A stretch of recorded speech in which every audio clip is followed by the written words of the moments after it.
Hi guys, welcome back to the channel. இன்றைக்கி நம்ம என்ன பார்க்க போகிறோம்னா ஹெல்த்தியான பிரெட் ரோல். ஸோ அதுக்கு முதல்ல நான் வீட் பிரெட் எடுத்துக்கிட்டேன். வீட் பிரெட் எடுத்ததுக்கப்புறம் அது சைடில் இருக்கிற ப்ரௌன் லேயர்ஸ் எல்லாம் கட் பண்ணிட்டு சப்பாத்தி கட்டையில் சப்பாத்தி இதை வச்சு ரோல் பண்ணிக்கிட்டேன். அப்புறம் டொமேட்டோ, ஆனியன், கேப்சிகம், கேரட்டை 50 கிராம் அளவுக்கு கட் பண்ணி வச்சுக்கிட்டேன்.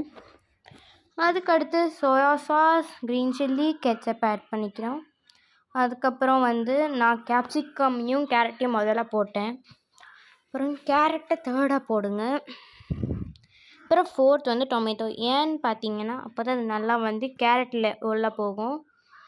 அதுக்கடுத்து நான் இதெல்லாம் போட்டதுக்கப்புறம் 1/2 டேபிள் ஸ்பூன் ஆஃப் பெப்பர் போட்டுக்கிட்டேன். அப்புறம் 1 டேபிள் ஸ்பூன் ஆஃப் சில்லி சாஸும் soya sauce, 4 table spoon of ketchup. அப்புறம் ப்ரெட்டுக்கு மேலே ஸ்டஃபிங்ஸ் எல்லாம் வச்சுட்டு ஃபோல்ட் பண்ணிக்கணும். நான் ஃபோல்ட் பண்ணதுக்கப்புறம் பேனில் ஒரு 5 to 6 table spoon of coconut oil ஊற்றிருக்கேன். நீங்கள் வேணால் மஸ்டர்ட் ஆயில் யூஸ் பண்ணிக்கலாம். ஒரு 3 மினிட்ஸ் நம்ம ஃப்ரை பண்ணணும். நான் போட்ட ஒரு 1 மினிட், கிட்டத்தட்ட 1 மினிட்டில் ஒரு லேயர் உங்களுக்கு ப்ரௌன் ஆகிடும். ஸோ நீங்கள் அப்படி திருப்பி போட்டுக்கோங்க. திருப்பி போட்டதுக்கப்புறம் ஒரு 2 மினிட்ஸ் வேக விட்டுருங்க. டடா, நம்மளுக்கு நல்ல கிறிஸ்பியான நல்ல ஒரு ஹெல்தியான பிரெட் ரோல் ரெடி.